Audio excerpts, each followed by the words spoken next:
quiero compartirles un pequeño mensaje, va a ser cortico, que se encuentra, o que la base está en Apocalipsis 2 y Apocalipsis 3. Todos sabemos lo que hay en Apocalipsis 2 y Apocalipsis 3.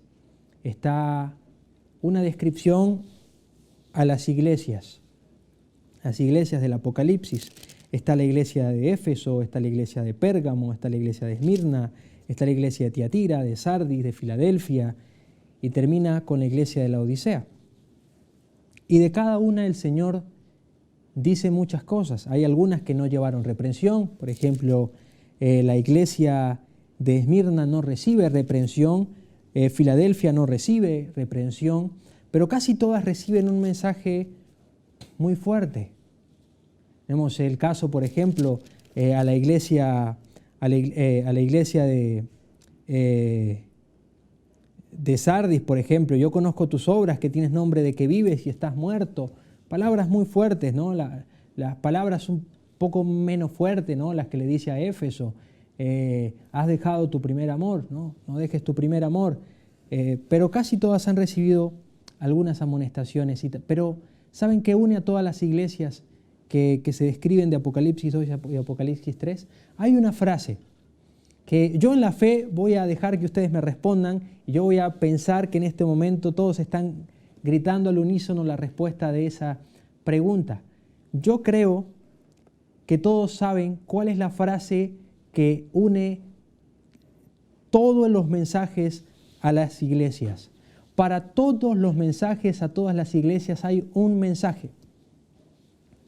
Algo que se repite. Y quiero que todos al unísono lo digan. ¿Cuál es, a la cuenta de 3, esa frase que se repite en todos los mensajes a las 7 iglesias? 1, 2, 3. Al que venciere.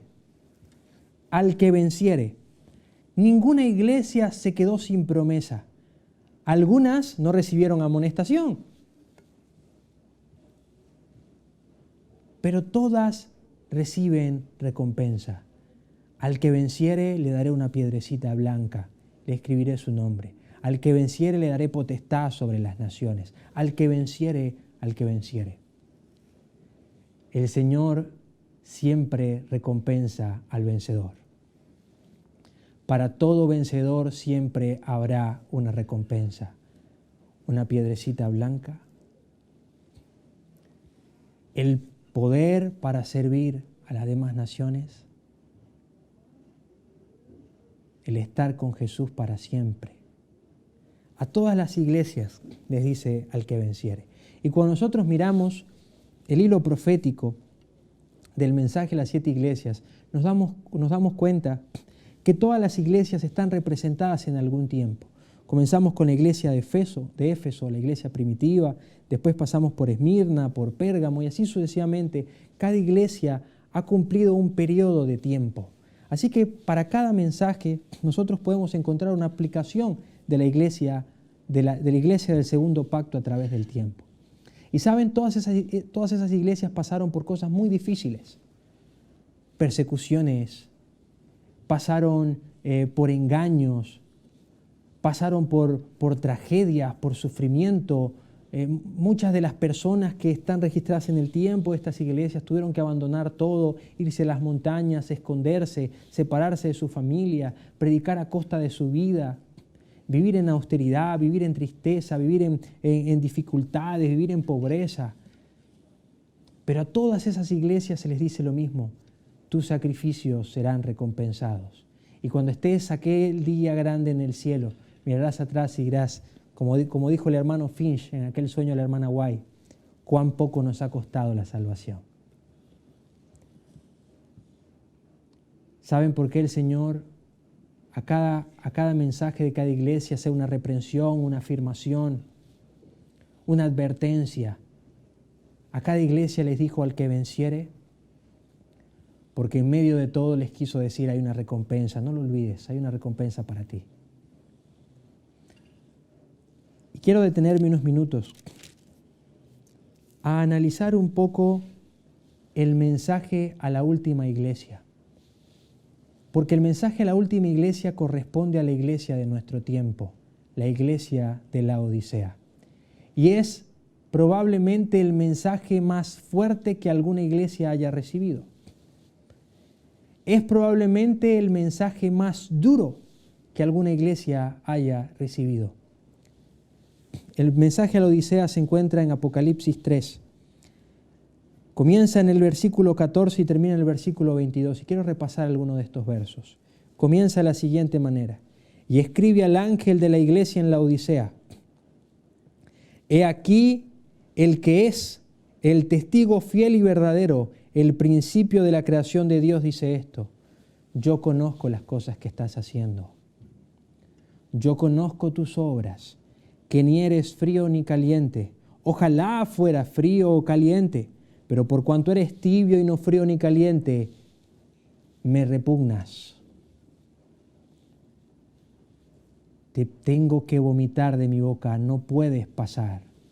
Para ti las puertas que mucho tiempo estuvieron abiertas deben cerrarte y debo expulsarte, como aquel hombre que fue vestido por su justicia propia y no por la justicia de Jesucristo en aquellas bodas.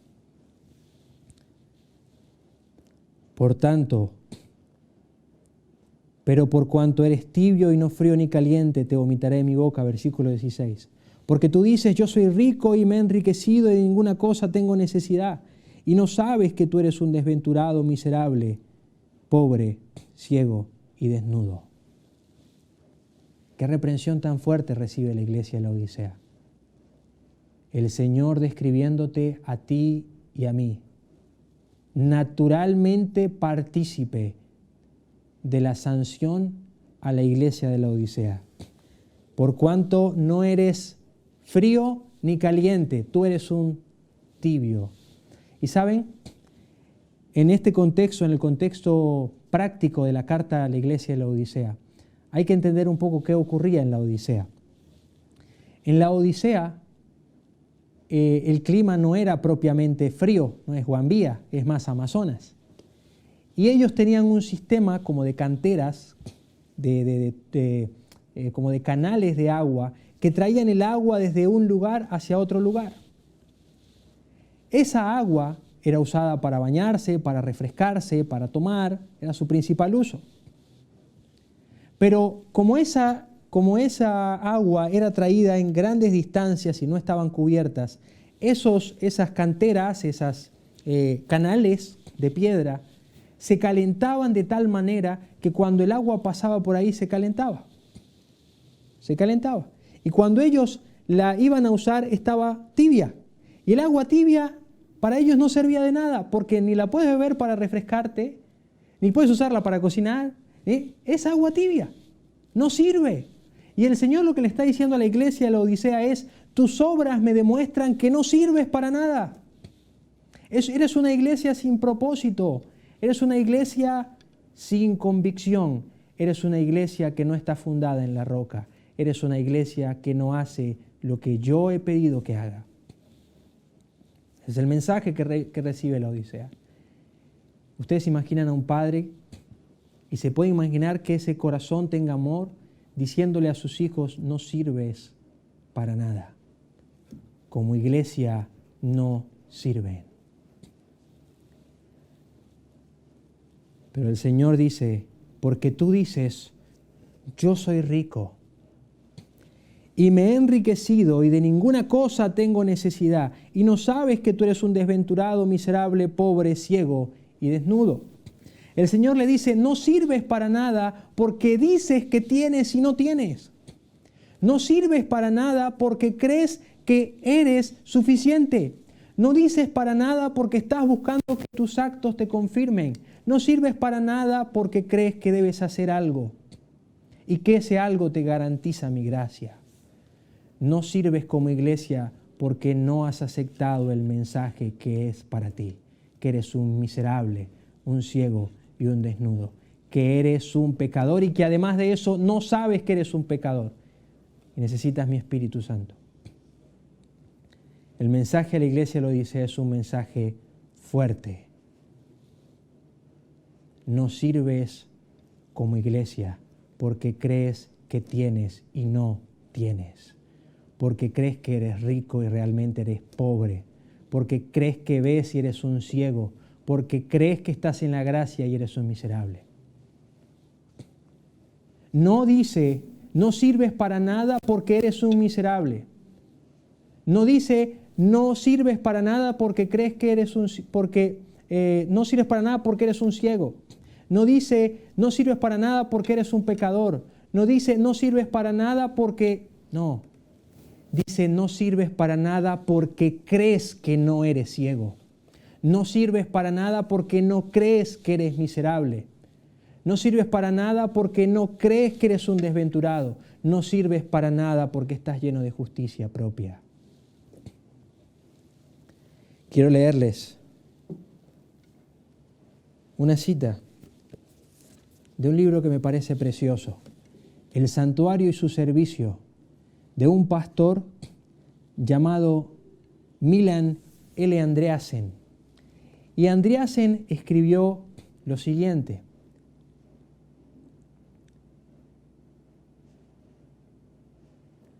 así sucederá con la última generación de hombres que viven en la tierra.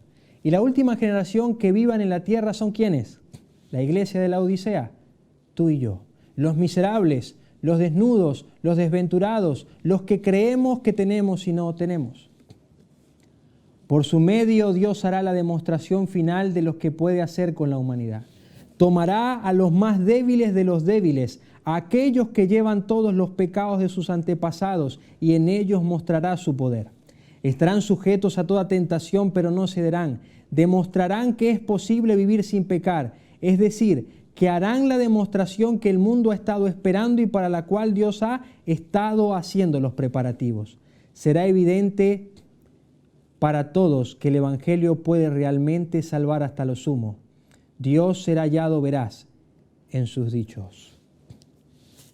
Y leo de más adelante, la página 556. Cuando Cristo murió en la cruz, había demostrado en su vida la posibilidad de guardar la ley. Satanás no había logrado inducir a pecar a Cristo. Posiblemente no creía que podía hacerlo. Pero si hubiese podido inducir a Cristo a emplear su poder divino para salvarse, habría logrado mucho. Si Cristo lo hubiese hecho, Satanás no podría haber sostenido que esto invalidaba la demostración que Dios se proponía hacer, a saber, de que era posible para el hombre guardar la ley. En la forma en que sucedió, Satanás quedó derrotado. Pero hasta el mismo fin continuó la misma táctica. Y fíjense que aquí nos está hablando de lo que Satanás está diciendo de nosotros. Aquí nos está hablando de lo que Satanás plantea de nosotros. Pero también nos habla de una realidad posible. Nos dice que así como Cristo, nosotros podemos llegar a la victoria. Que así como Cristo, nosotros podemos ser estandartes, que así como Cristo nosotros podemos vindicar el carácter del Padre. Y quiero decirles esto y quiero llevarlos a esto justamente por la promesa de victoria que se le hace a la iglesia de la Odisea. A esa iglesia que es ciega, desnuda, miserable y pobre. A esa iglesia que no ha aceptado su condición y que por no aceptar su condición no tiene propósito, no sirve para nada. Hay un mensaje muy lindo. Hay un mensaje precioso que yo he encontrado resumido en las páginas hermosas de este libro. En este libro, el autor dice lo siguiente: cuando Dios ordena a los hombres que guarden su ley, no cumple el propósito de su voluntad el tener tan solo a unos pocos hombres que la observen, precisamente lo suficientes para demostrar que puede hacerse. No está de acuerdo con el carácter de Dios elegir hombres destacados, de propósitos firmes y magnífica preparación y demostrar por ellos lo que puede hacer. Está mucho más en armonía con su plan hacer tales sus requerimientos, que aún los más débiles no necesiten fracasar, de manera que nadie pueda decir jamás que Dios pide lo que solamente unos pocos pueden hacer. Por esta razón Dios ha reservado su mayor demostración para la última generación, la que es la más impía de la historia. Esta generación lleva los resultados de pecados acumulados. Si los hay débiles son los miembros de esta generación. Si hay quienes sufren de las tendencias heredadas son ellos. Si algunos tienen excusa por cualquier debilidad son ellos. Si por lo tanto esta generación que es miserable, que es ciega, que es pobre y que es desnuda, si por lo tanto estos pueden guardar los mandamientos, nadie de ninguna otra generación tiene excusa por no haberlos hecho. Dios a lo débil del mundo escogió para humillar a los fuertes. Mi querido joven, Satanás quiere desarmar el potencial que Dios ve en ti con esa creencia de que tú debes hacer algo para merecer la compañía de Cristo. Satanás quiere desarmar el potencial que hay en ti y que Dios lo ve y que Él puede desarrollarlo con ese pensamiento de que debes limpiarte a ti mismo, de que eres rico por tus obras, de que puedes ver por tus obras, de que vales por tus obras, de que tú sin Él puedes hacer algo. Pero también Satanás quiere desarmarte con el pensamiento de que eres indigno para que Dios te use, de que al menos que tú logres purificarte a ti mismo, Jesús no puede usarte. Satanás quiere mantenerte en ese rincón inoperante. Satanás quiere mantenerse en los dos polos de esa posición, en los cuales no puedas ser de utilidad por tu suficiencia propia, o en los cuales no quieras hacer nada porque te ves a ti mismo y no hayas misericordia en el Señor. Pero sabes, el mensaje a la Odisea, a pesar de que tiene la amonestación más fuerte que se halla en la Biblia, o una de las más fuertes que se halla en la Biblia, también tiene una de las más grandes promesas. Por tanto, yo te aconsejo que dejes de comprar por ti mismo. Por tanto, te aconsejo que dejes de ver que tú mismo puedes alcanzar.